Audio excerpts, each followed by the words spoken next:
I'm Peter Landau, managing editor of Newsjunkie.net, and today I have Jessica Knox-Jensen with me, who runs the California State Library Services Bureau. I wanted to talk to her because our archive directory is going to be expanded to include images. I wanted to ask a few questions to somebody who is more expert in that area than I. What exactly is the California State Library image collection? What makes it different from a collection of photographs? Yeah, so an archive in general is a group of materials preserved because of their enduring value, right? Images are a way to capture a moment in time, and the California State Library has a really extensive collection, images in all formats, slides, prints, negatives, digital images, special formats like daguerreotypes, tintypes, ambrotypes, oratones. We have photo albums and mug books, postcards, lithographs, visual materials featuring images. The real point to drive home is that while there are some materials online, that is just the tip of the iceberg when it comes to our archive of images. When somebody walks into the archive, as opposed to logs onto your site, what are they most often looking for? And what do you end up discovering, or what do they end up discovering that they didn't know they were looking for? Yeah. So lately, there has been a lot of interest in the diverse people of California, traditionally marginalized populations, although what we have is captured from an Anglo-centric viewpoint. There's a lot of interest in 19th century images in all formats, people, the built environment, landscapes. It's difficult because archival collections are not traditionally organized by subject, which is why we have cataloging and indexing and why that's so important to facilitate public access. We've traditionally cataloged images at the item level. There are many different ways to access the photo collection, whether you're doing a search in the online catalog for catalog records, for digitized materials, or you're doing a search in our physical card catalog, which is still one of the main access points for our photo collection. We still have a card catalog. That's We unusual, huh? do, yes. Hmm. Well, it's really just the size of the collection, right? We have millions of images. And so all of the information contained in the card catalog has not been translated over to the catalog. And so really we have 2 points of access, and we check both when we're doing photographic research for folks. What in the collection would surprise people the most that you hold? So I think what fascinates me the most are the images in special formats from the early history of photography. One of my favorite things to show off are the oratones. And we used to say that they were specifically made with a banana oil emulsion, but that's not necessarily correct. The processing chemicals have a really fruity smell. From this time period, the early 1900s, we have a lot of oratones, which are images that are reflective in gold. We have images of Yosemite Valley. We try to digitize them and put them in the catalog, but nothing really captures the sparkle that you experience in person. That's one of the really surprising things. I was just going to ask if there was an image or collection that you find yourself showing people again and again. Mm-hmm. That would definitely be those oratones of Yosemite. Those are really important.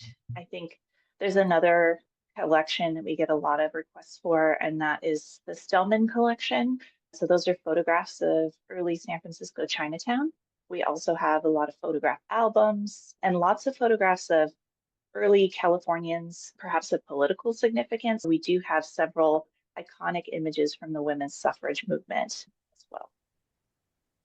So what does it take for an image to make its way into the state library, and who decides what is worth preserving? Yeah. So we take images of all formats. We acquire digital images from donors. We still take physical images. We can get images one at a time or as part of a larger collection donation. And we do have a collection development policy on our website that articulates the goals we have for the collection and what the different section heads in the library sections consider when they're evaluating materials for acquisition. And so typically we want to tell the story of all Californians. We want to make sure our collection is reflective of the diverse history of the state. And so we're really looking for visual materials that tell that story so that people can find themselves represented in the state library's collection. So typically we try to meet with donors. We always do deeds of gift, and then we take in digital materials via email, via hard drive, USB. We take physical materials that have been mailed to us or dropped off. And so there's really a lot of different ways that things can find their way into the collection. I was going to ask, when you're collecting, is it towards future historians or preserving what survives from the past, or both? In some cases, it's both. It's difficult to anticipate what the research needs will be in the future. So we want to try to build as comprehensive a picture as possible rather than focusing on just one area of scholarship. However, current research trends definitely inform what we're bringing in at the moment. So it's a difficult balance between selecting materials that meet the needs of current researchers and what will meet the needs of people in the future. You mentioned that not everything is searchable online, but how much is, and what does a researcher miss if they assume that what goes up on the digital search is all there is? At the moment, I believe we have somewhere in the neighborhood of 36,000 images in our online catalog, right?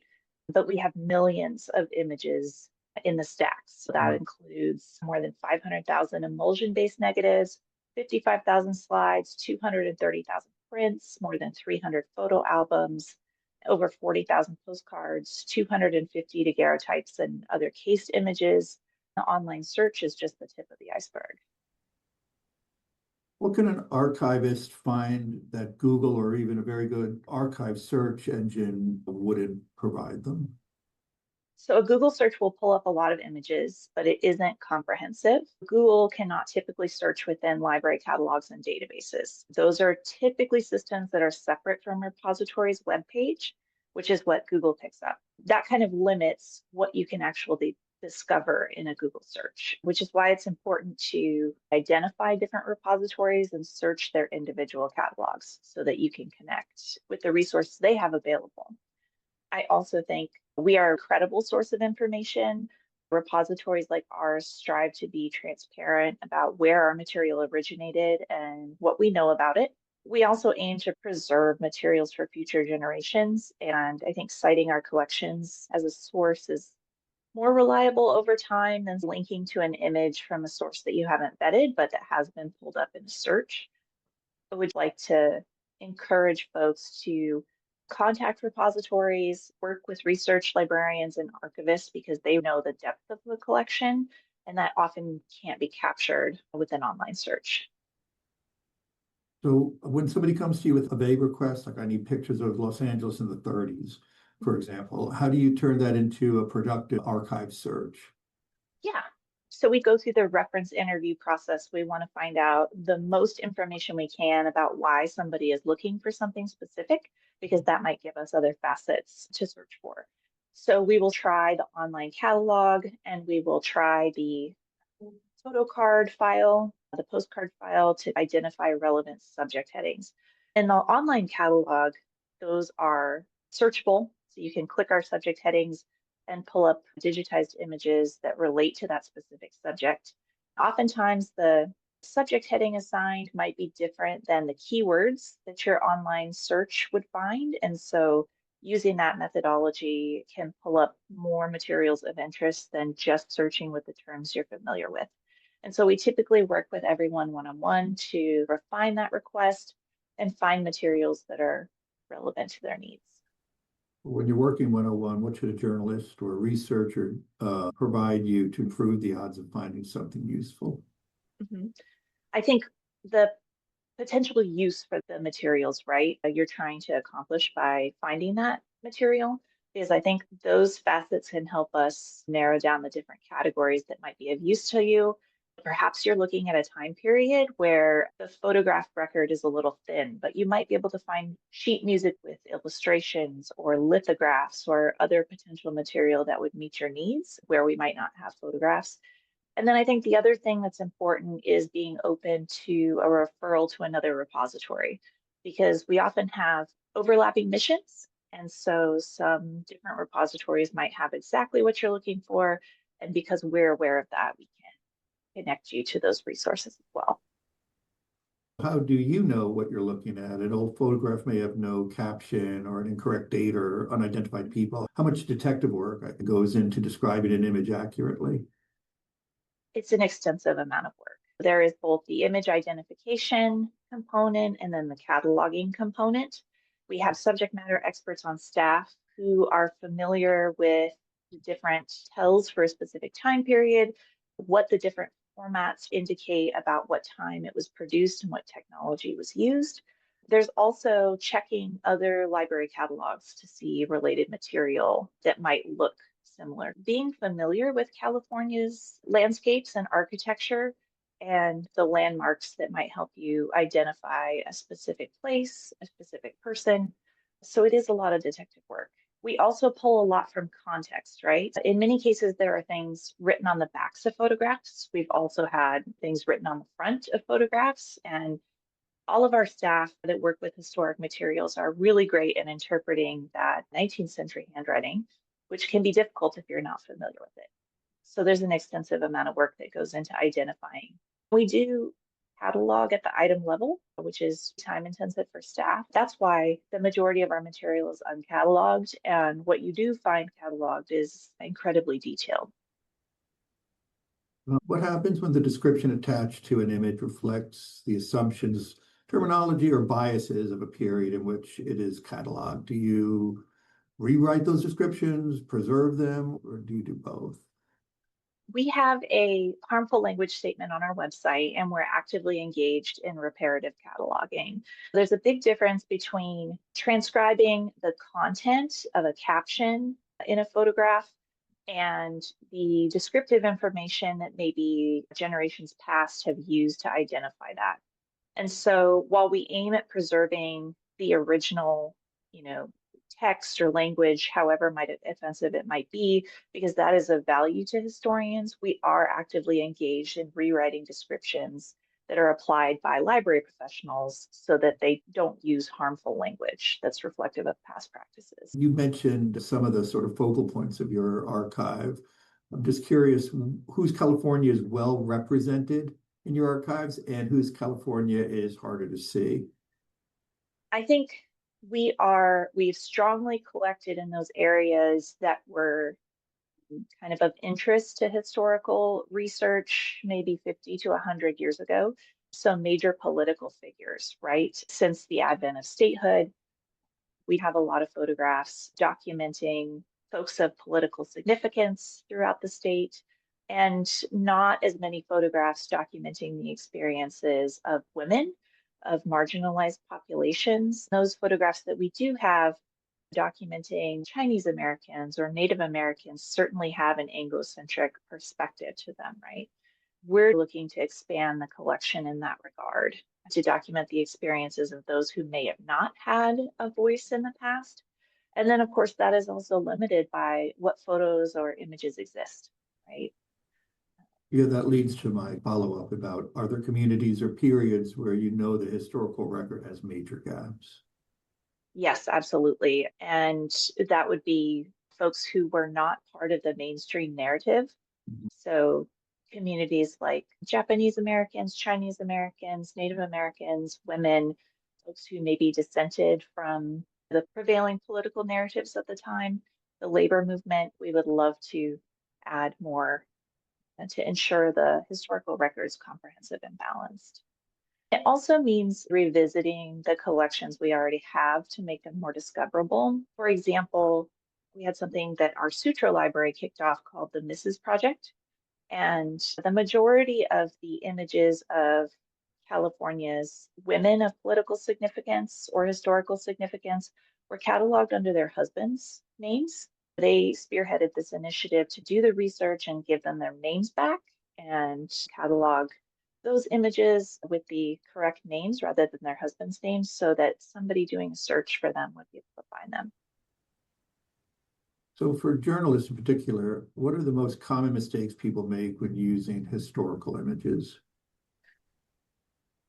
Taking them out of context, not providing the historical context can be damaging and harmful in some cases.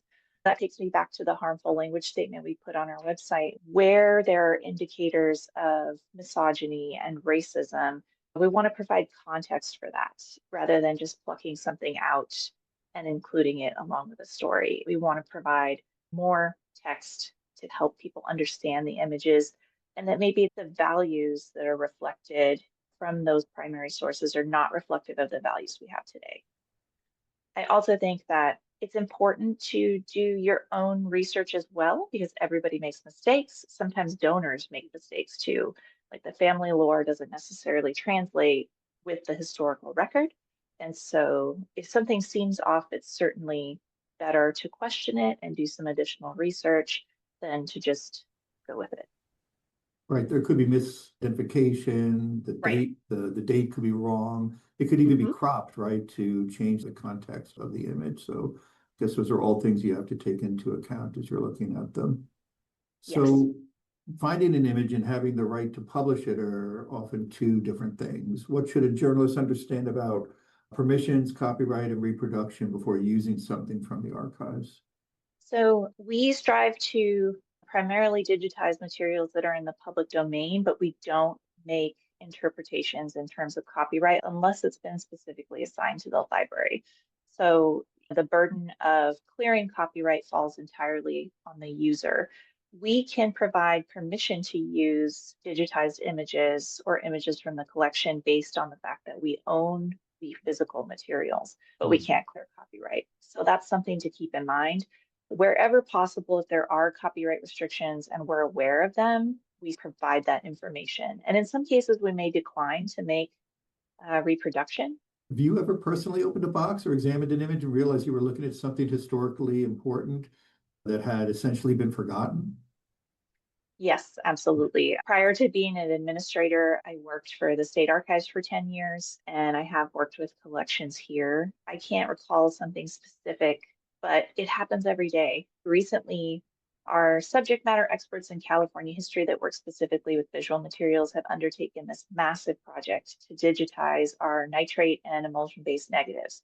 They are currently going through 500,000 images to QC them and ensure that what we've gotten back, we were able to salvage some of them.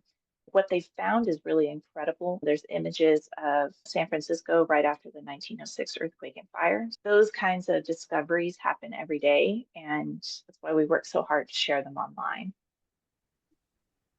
Is there an image in the collection whose meaning changed once you learned the story behind it? Hmm. I think we all look at things differently now that there is this effort to reframe history in a broader context, being more inclusive and recognizing the struggles that others may have endured. I think looking at images of figureheads that were once revered in California history and now understanding we see a bigger picture where they may have done things that would not align with our current values and have damaged people in the past and had horrible impacts on other populations. I think in general, that kind of shift has been really important. May I ask you the strangest request that you've received? The strangest request. Well, with the caveat that I don't typically handle the day-to-day requests, and our subject matter experts do a lot of that. We often have our social media team often goes through our catalog to find images that are kind of on point with current social media trends. And I think one of the things, it's not the strangest request, but one of the things that continues to resonate with me is how people have always been cat and dog people.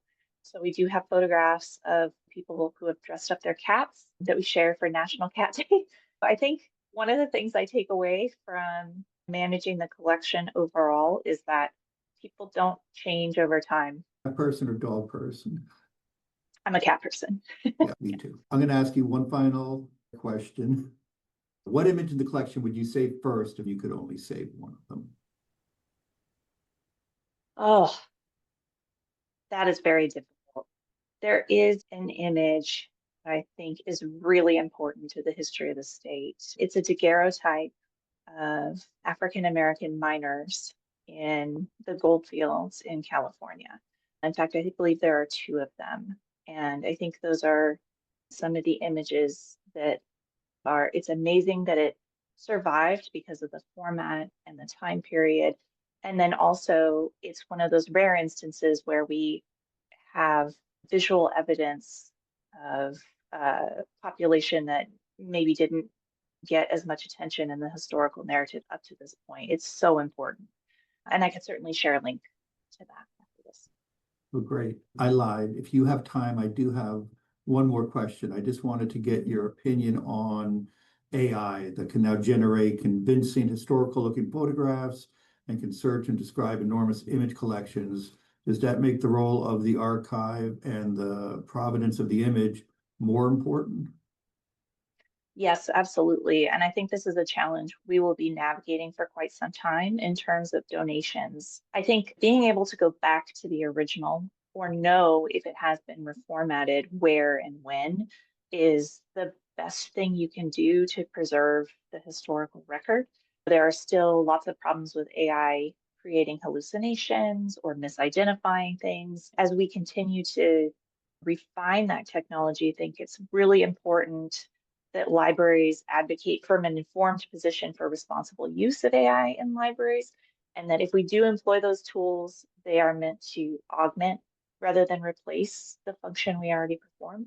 When we're talking about authenticity and things like that, it's definitely a big challenge for the archives community and library community. I think it really underscores the importance of information literacy and the role that librarians and archivists play in teaching folks how to evaluate resources for credibility.